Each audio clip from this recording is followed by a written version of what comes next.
My father was the richest man in Brighton, but before he passed away, he donated most of our family's wealth.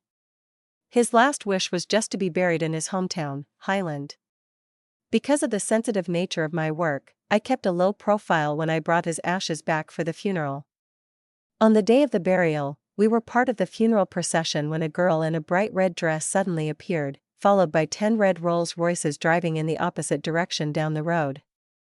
She stepped out, chin tilted arrogantly, sunglasses hiding her eyes, and pointed straight at my father's hearse. "Move," she ordered coldly. The funeral director walking beside me panicked. "Miss, are you for real? You should be the one moving aside out of respect for the dead." Being refused, her expression hardened. She tore off her sunglasses, threw them to the ground, and snapped, "This is the Tomlinson city. I don't care if it's a corpse or a king. You move when I say move." I clenched my jaw and asked, "The Tomlinsons? Which Tomlinsons?" She gave me a smug smile and answered, "Which other Tomlinsons could there be? Of course, the Tomlinsons of Highland, Terence Tomlinson, the city's richest man. And I'm his fiancée. And since you insisted on being his mistress, your father, even dead, should give way to me, the wife." Her words hit me like a slap. If she was Terence's fiancée, then who the hell was I? Just before my father passed, Terence had the nerve to beg him for 40 million to save his collapsing company. And now, at my father's funeral, the mistress he kept on the side dared to block my father's hearse? I wanted to see for myself whose city Highland really was. "Forward. The gods will guide the way." I called to the procession, holding my father's portrait close to my chest. A man ahead, holding a flower, suddenly turned and shouted, "Miss Sherman. Trouble ahead. Someone's blocking the road." I looked up and saw 10 red Rolls-Royces inching toward us in the wrong lane. The girl in the red dress stepped out and strode straight for me. She lifted her chin and ordered, "Move." The funeral director's voice cracked with frustration. "Miss, are you for real? You should be the one moving aside out of respect for the dead. And you're driving against traffic.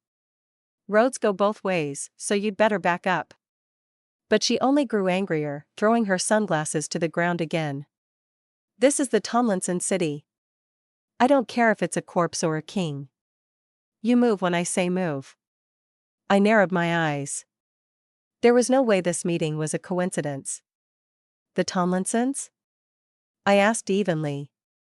"Which Tomlinsons are you talking about?" She gave me a look full of disdain and replied, "Stop pretending you don't know. Which other Tomlinsons could there be? Of course, the Tomlinsons of Highland, Terence Tomlinson, the city's richest man. And I'm Jacqueline Tomlinson, his childhood sweetheart and legitimate fiancée. And since you insisted on being his mistress, you'd better remember the rules. Turn that hearse around." "Terence Tomlinson? Mistress?" I'd spent most of my life working among researchers and scholars, and they were all with manners and decency. I had never met anyone this shameless. It felt like being a scholar facing a bandit, whose reason was useless. The truth was, Terence and I had been betrothed since childhood. But after father took me to Highland, I hadn't seen him again. Years later, when the Tomlinsons' business was in trouble, his father came to my father to revive the engagement, hoping we could help them recover. He even claimed that Terence had been waiting for me all these years. Yet now, after my father's death, not only did the Tomlinsons fail to send condolences, but they also sent his so-called childhood sweetheart to humiliate him. Facing the sudden trouble, the funeral director faced me and urged, "Miss Sherman, the burial time has been set. People can wait for time, but time won't wait for people." Chapter 2. My father had once served in the military. Later, after he became wealthy, he donated heavily to national projects. Today, many of his old comrades in arms, as well as officials from Brighton, were waiting at the cemetery to see him off for the last time. If word of this incident got out, the Tomlinsons could forget about holding their heads high in Highland ever again. I took a deep breath, my voice turning cold. "I don't care what you are to Terence. Today is my father's funeral. The dead take precedence. Move your cars, or don't blame me for what happens next. But Jacqueline only gave a short, mocking laugh. Oh? I'd like to see what you think you can do to me. At her signal, 5 bodyguards in black suits stepped out from her motorcade. I let out a humorless chuckle. So, this was all planned in advance. A few of the older funeral workers muttered in outrage, "This is nothing but troublemaking." Still holding my father's portrait, I stepped forward alone. The lead bodyguard lunged, aiming a hard punch at my side. Yet I didn't move my feet, just shifted my torso back a few inches so his fist cut through the air in front of me. Then I pivoted and drove a sharp kick straight into his face. Seeing their leader fly backward, the other 4 froze for a second, glancing at each other. The man on the ground glared at me, then at the portrait in my arms, his temper flaring. "You woman dare look down on us?" I tightened my grip on the portrait and shifted my stance. "Let's make this quick. All of you, come at once. I'm in a hurry." The 4 men quickly attacked together, but within seconds, I had sent each one sprawling. One even coughed up blood. The funeral director behind me gaped. "Miss Sherman, your skills are incredible. You took them all down by yourself." Seeing her men down, Jacqueline was nearly shaking with rage. "What the hell am I paying you for? Get her. Whoever knocks her down today gets 70 grand. The bodyguards hesitated, fear flickering in their eyes, until the promise of money made them straighten, ready to try again. "Stop." The command came from a deep, pleasant male voice. From a distance, a tall man in a tailored suit walked toward us, a group of people trailing behind him. His gaze was cold and sharp, like an iceberg in human form. The faint scent of cologne drifted ahead of him. He closed the distance quickly, heading straight for Jacqueline. Taking her hand, he looked her over with concern. "Who bullied you?" "I'll handle it." Jacqueline immediately switched to a pitiful expression, pointing at me. "It's her. She refused to give me the road, just because she's got a dead man in her car.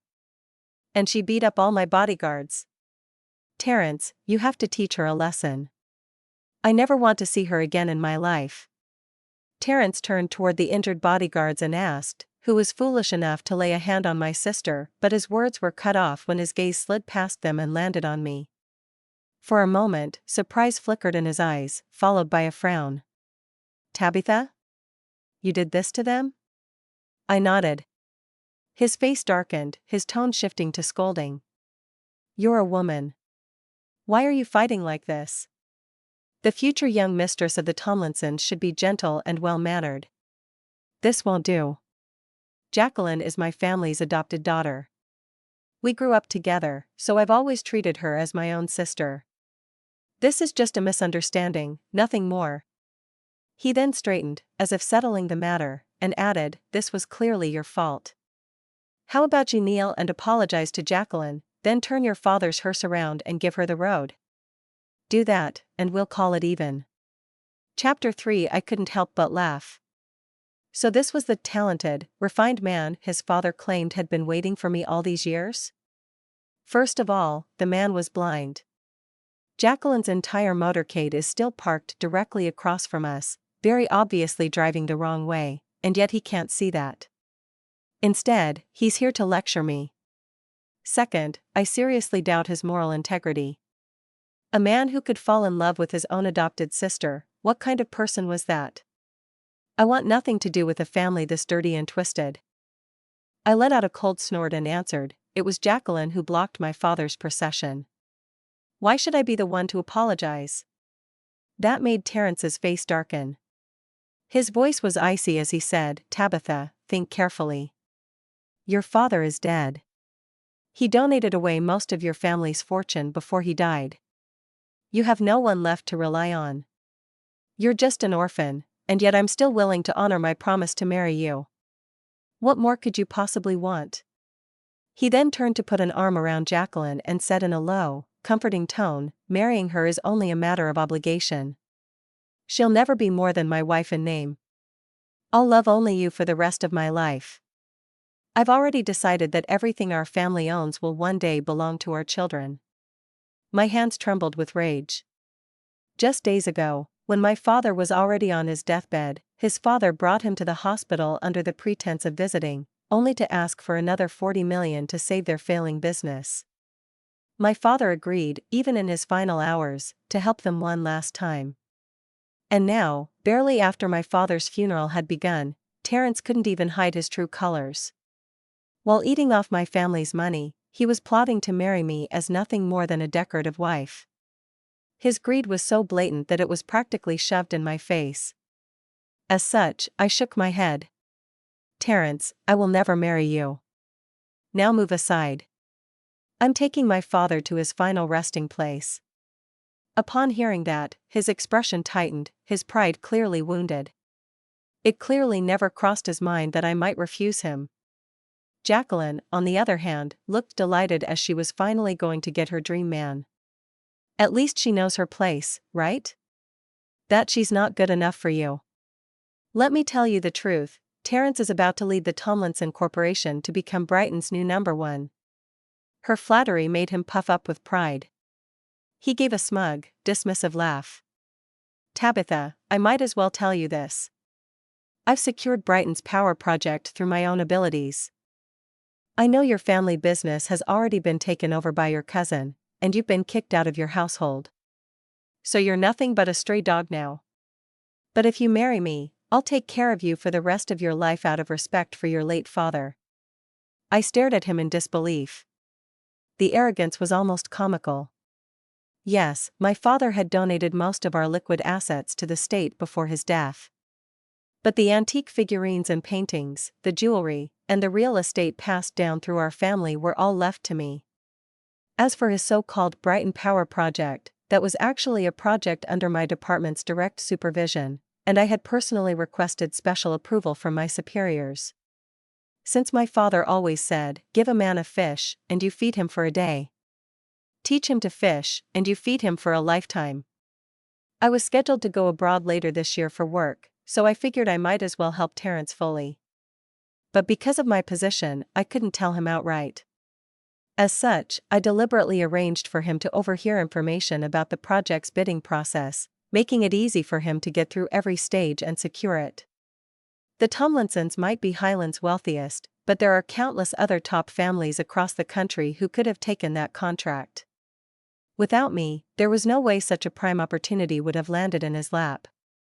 And yet, here he was, truly believing it was all thanks to his own brilliance.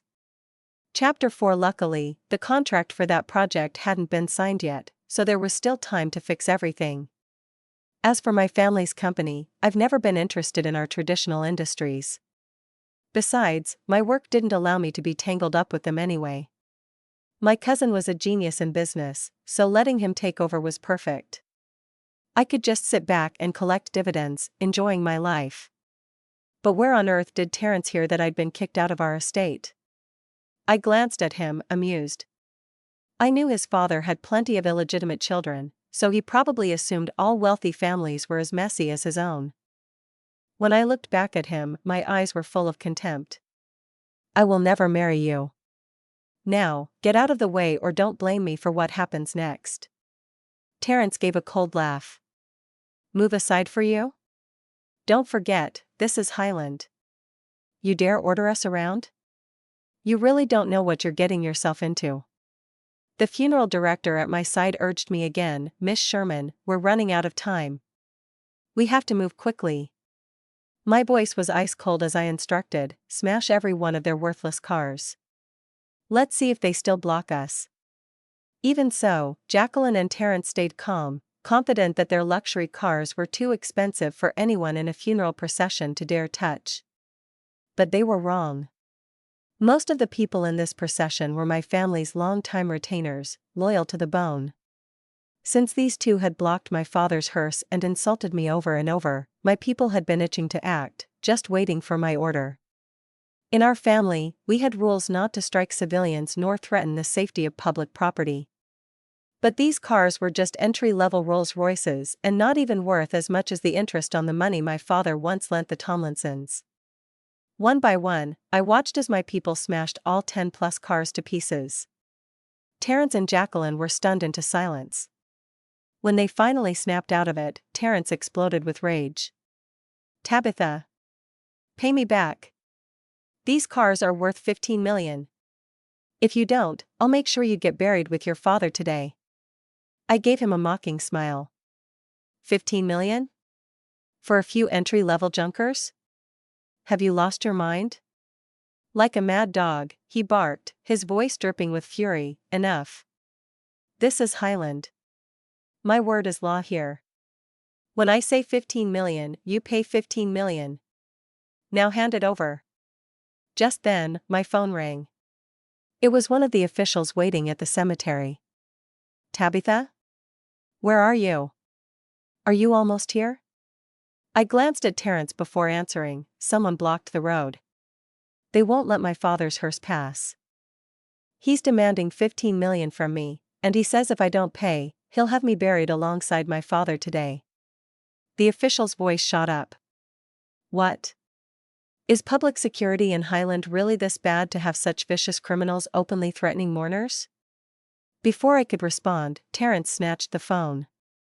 Oh, cut it out, Tabitha. Stop pretending. You're nothing but a stray dog now. Who's going to save you? Boys, smash the old man's hearse. The moment the official heard that, he went eerily calm. $15 million? Fine. I'll have someone bring it right away. You're a good comrade. Stay where you are, and don't do anything rash. The call ended, and 5 minutes later, the roar of helicopter blades filled the air. 3 military choppers swept in overhead. Jacqueline pointed up and laughed. Terrence, look. Helicopters. You think they're actually going to land here? The next second, the doors slid open and ladders dropped down. Armed soldiers descended one by one, weapons raised, barrels pointed directly at Jacqueline and Terrence. Chapter 5. 3 red laser dots from their scopes landed squarely on Jacqueline's face. Freeze! Hands in the air! The next moment, sirens wailed from all directions, shattering the tense stillness of the blocked road. It wasn't just the local police. The criminal investigators, armed police, SWAT units, and even the Blue Shark Special Forces team had also arrived. The people Jacqueline and Terrence had brought with them stared in disbelief. What the hell is going on? Why are the police here? Yet Jacqueline still had the nerve to shout, the entire city of Highland belongs to the Tomlinsons. What are you people even doing here? Her voice was cut short when a line of snipers took positions on nearby rooftops, every barrel aimed squarely at the two arrogant heirs. 3 crimson laser dots settled directly on Jacqueline's forehead. Freeze! Hands in the air! Finally, the pair realized this wasn't a bluff. Their bravado crumbled, and both of them raised their hands. Trying to smile, Terrence stammered, "Officers, officers. We're the Tomlinsons of Highland. We're all on the same side here. Maybe you've got your guns pointed the wrong way?" He then gave me a pointed look, clearly hoping the officers would turn on me instead. But the lead officer wasn't buying it. His face was stone as he explained, "We don't know, and don't care, who the Tomlinsons are. We're here under orders to escort Mr. Sherman's casket to the cemetery."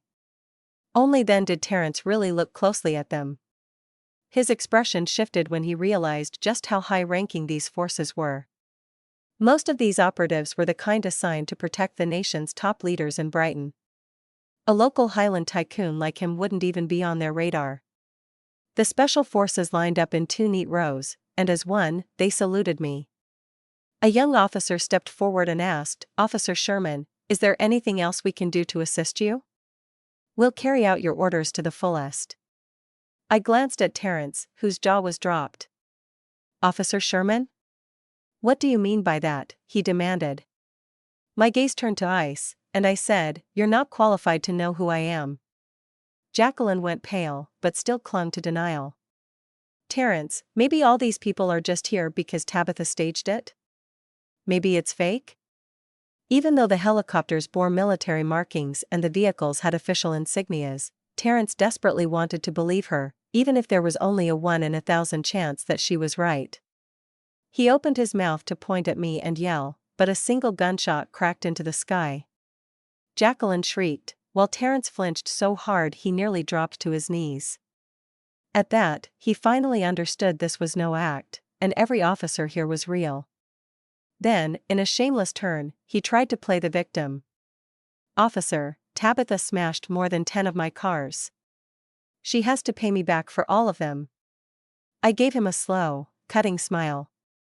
"Sure. But first, you and your father must repay us the $140 million you borrowed from me the first time you came to Brighton. And the extra $40 million you borrowed when he was sick. Pay that back, and then we'll talk about your cars."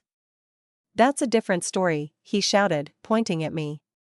Those loans, but one glare from the officer shut him up, leaving him mumbling incoherently. I kept my voice calm, but my words were sharp as I suggested, "This man calls himself the King of Highland. I suggest you conduct a full investigation. And as for Jacqueline driving against traffic, I recommend the traffic division get involved too." I watched as the two of them were taken away in handcuffs. Meanwhile, the rest of the officers stayed with me, forming an escort to the cemetery. This time, with police cars leading the way, I looked toward my father's hearse and called out to the funeral procession, "Move out." When we arrived, a number of officials were already waiting. They hurried over, asking who had dared to block the road, who had the audacity to interfere with a funeral. I'd had enough of shielding the Tomlinsons. My disappointment in them was beyond repair. So I told them everything, in full detail. By the time I finished, every single one of them was furious. Chapter 6. This is outrageous. I can't believe Highland still has people like this. This must be investigated to the very end. I won't allow anything like this to exist in Highland. Hand them over to the proper departments. If they need discipline, discipline them. If they belong in jail, then jail it is. After my father's burial, I received a message from the detention center. Terence wanted to see me. I didn't get it. Logically speaking, I should be the last person in the world he'd want to face. But the officer added, "He says if you refuse, he'll go on a hunger strike until he dies." Now my curiosity was piqued. What could possibly be so important that he'd use his own life to threaten me? When I arrived, I expected to see him unshaven and broken, looking like someone who'd been through hell. But instead, he was neatly groomed, every detail of his appearance carefully put together. His eyes were full of regret as he said, "Tabitha, I was wrong. Please, give me another chance, okay? Jacqueline is just my sister. We've never had any kind of relationship." That was it? He dragged me here under threat of suicide just to tell me this? And from what I remembered, the last time we met was also the very first time in my life I'd ever seen him. So what exactly did he want me to give him another chance for? I knew he loved Jacqueline. But was this his way of trying to get me to help her? I must have looked puzzled, because he thought my silence meant I was torn and maybe even considering it. He reached out, handcuffs clinking, and put his hand over mine. The instant his skin touched mine, a wave of revulsion shot through me, making my scalp prickle. My gaze went ice cold, and one sharp glare was all it took for him to pull back, shivering slightly. His expression dimmed, but he pressed on. "I know you grew up in Brighton, with your father being the richest man there. And since Highland's just a small city, you've always looked down on us." He paused, then added, "The last time we met was your first time seeing me. But I'd already seen you many times before that." I frowned. "Ever since my father told me you'd be my future wife, I went to Brighton in secret, just to catch glimpses of you. I even took your photo. Honestly, I've liked you for a long time," he continued. I was stunned. Usually, people like me always had someone watching our surroundings, making sure no one with bad intentions could follow us. The fact that he'd managed to watch me in secret without being detected by my colleagues in national security, well, I had to admit, his counter-surveillance skills were impressive. "And then?" I asked. He gave a bitter smile. "Then your boyfriend warned me." I blinked. "What boyfriend?" "I've never had one. He said if I kept following you, he'd have me arrested." Said he'd even charge me with espionage. Ah. So my colleagues had caught him after all. Terrence suddenly leaned forward, his eyes lighting up. If what happened earlier hadn't happened, you wouldn't hate me, right? We might have even had a chance to be together? I stared at that handsome face, unsure of what to say. Just like his father had always boasted, his son was indeed good-looking. He was exactly the type I'd normally find attractive. But the fact that he'd thrown himself in front of my father's funeral procession with Jacqueline, acting like a fool, well, it made me seriously question his intelligence. And I was never going to date someone that stupid. In the end, he said that for my sake, he'd change himself completely. I nodded in response, not because I understood him, but because I chose to let it be. Chapter 7. Just as I was about to leave the detention center, a shrill voice cut through the air. Tabitha. Terrence was just fooling you. Jacqueline screamed at me, her face twisted with triumph. The only person he's ever loved and will ever love is me. In fact, I'm carrying his child. Sooner or later, I'll be his wife. Terrence heard her and exploded, struggling violently against the guards. Jacqueline, you wretched woman. That child isn't mine. You won't smear me like this. He then turned to me in desperation and pleaded, Tabitha, you have to believe me. Don't listen to her. The scene was so absurd I didn't know whether to laugh or groan. At this point, I was convinced there wasn't a single decent person in the Tomlinsons. When I got home, I found an unexpected guest waiting for me, Terrence's father, Albert Tomlinson. He began with a deep bow before apologizing. I'm sure Terrence has already apologized to you. The Tomlinsons have wronged you, and for that, I'm sorry. But surely, Miss Sherman, you can find it in your heart to forgive. One should always leave room for mercy, right?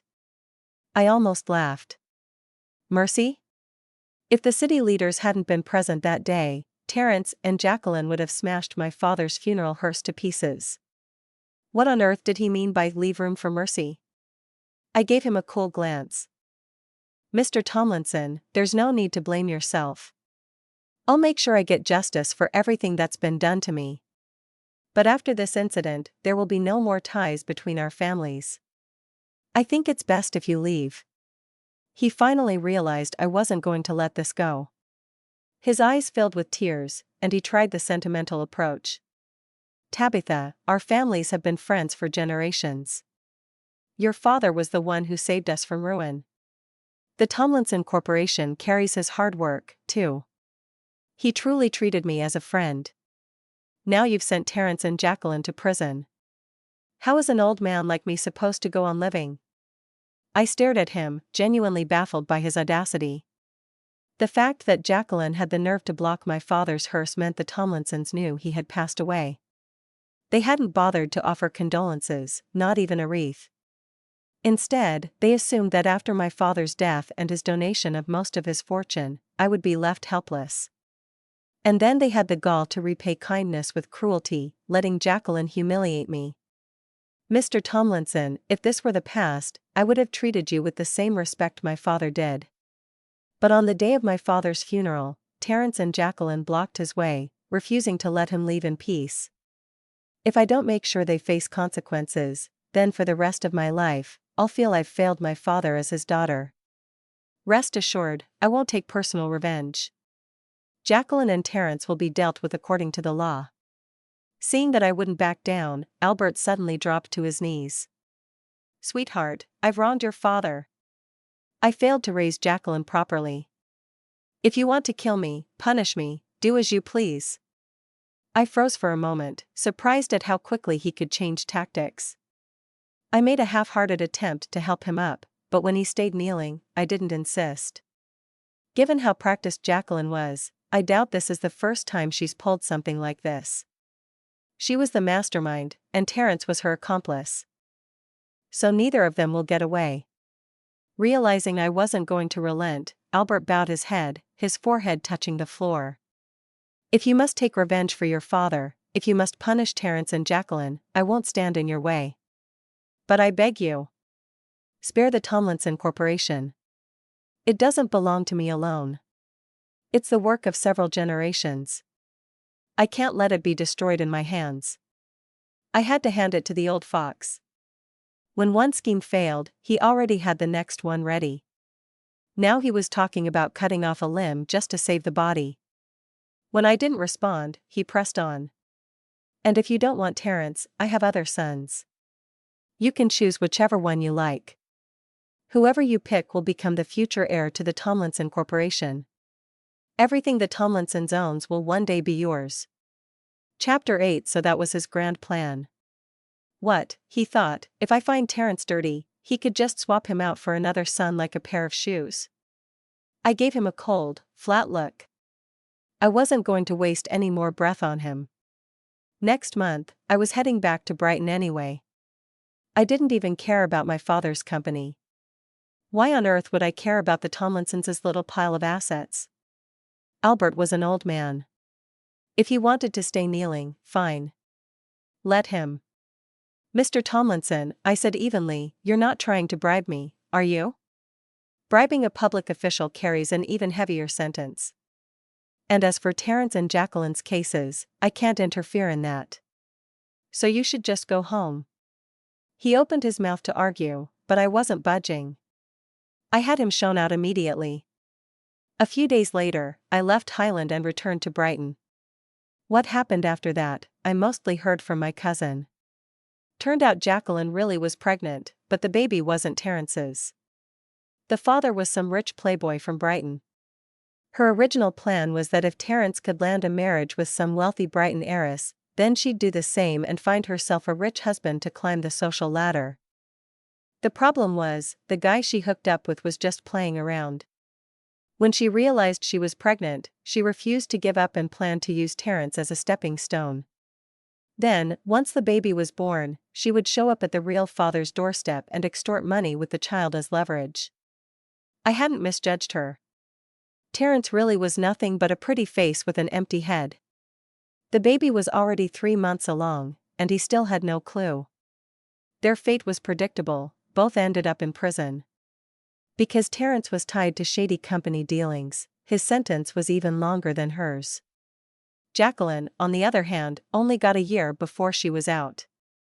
As the legitimate son of the official wife, Terrence had always been Albert's pride. So when things fell apart, the old man snapped. He even called me up once, spitting venom, Tabitha. You just wait. The Tomlinsons have stood tall in Highland for decades. There's no way a junior like you can bring us down. You refused my goodwill, then don't think I'll let this go. But the Tomlinsons were a strange clan. Not only does Albert love having sons, but even his father couldn't resist multiplying branches of the family tree. The moment the other branches caught wind that he'd offended leaders in Brighton, they pounced. They banded together and pushed him out of his chairman's seat. Then the Tomlinson Corporation moved fast, issuing a public statement cutting all ties with him, and even suing him for embezzlement and damaging the company's reputation. People who'd once stood shoulder to shoulder with him suddenly flipped, leaking every bit of dirt they had on him to save themselves. In the blink of an eye, Albert's branch of the family became public enemy number one. Soon after, the police arrested him, and with multiple charges stacked against him, he was sentenced to 10 years. The trial moved lightning fast. Just 3 days after he'd threatened me, he was gone. In that short time, he aged more than a decade overnight. One day, he was still the swaggering power broker of Highland. Next, he was a prisoner everyone wanted a piece of. As for Terrence, the day he blocked the funeral car, he'd been shouting about how the Highland police would never dare touch him. That little stunt caught the attention of the higher-ups. A special task force swept into Highland and tore through the police department from top to bottom. Anyone found to have abused their power to shield the Tomlinson Corporation was suspended on the spot and handed over to the disciplinary commission. And as the investigations kept digging, it all became clear.